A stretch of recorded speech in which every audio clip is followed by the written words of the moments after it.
సహోదరి సహోదరులారా, మీకు శుభవార్త. 2025 సంవత్సరంలో మొత్తం 365 అంశాలను మీతో పంచుకోబోతున్నాము. జనవరి 1వ తేదీ నుండి ప్రతిరోజు ఒక అంశము మరియు దానికి సంబంధించిన వాక్యమును పంచుకుంటాము. దయచేసి ఆ వాక్యములను వినండి, ధ్యానించండి మరియు ఆశీర్వదించబడండి.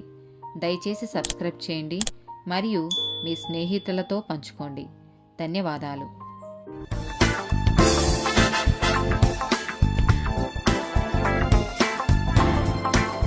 ప్రియమైన సహోదరి సహోదరులారా, 209th డే టాపిక్ ఒంటరితనం. ద్వితీయోపదేశకాండము 31వ అధ్యాయము 6వ వచనం. భయపడకుడి, వారిని చూచి దిగులు పడకుడి. నీతో కూడా వచ్చువాడు నీ దేవుడైన యెహోవాయే. ఆయన నిన్ను విడువడు, నిన్నెడబాయడు.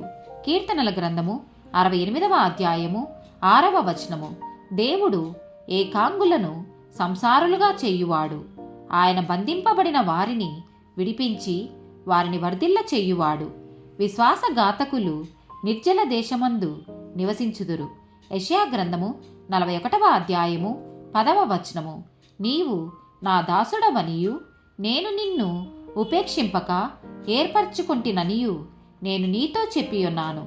నీకు తోడై ఉన్నాను. భయపడకుము, నేను నీ దేవుడనై ఉన్నాను. దిగులు పడకుము, నేను నిన్ను బలపరతును. నీకు సహాయము చేయువాడను నేనే. నీతియను నా దక్షిణ హస్తముతో నిన్ను ఆదుకొందును. కీర్తనల గ్రంథము 147వ అధ్యాయము 3వ వచనము. గుండె చెదిరిన వారిని ఆయన బాగు చేయువాడు, వారి గాయములు కట్టువాడు. మత్తయి సువార్త 28వ అధ్యాయము 20వ వచనం. ఇదిగో, నేను యుగ సమాప్తి వరకు సదాకాలము మీతో కూడా ఉన్నానని వారితో చెప్పెను. కీర్తనల గ్రంథము 34వ అధ్యాయము 18వ వచనము. విరిగిన హృదయము గల వారికి యెహోవా ఆసన్నుడు, నలిగిన మనస్సు గల వారిని ఆయన రక్షించును. యోహాను సువార్త 14వ అధ్యాయము 18వ వచనము.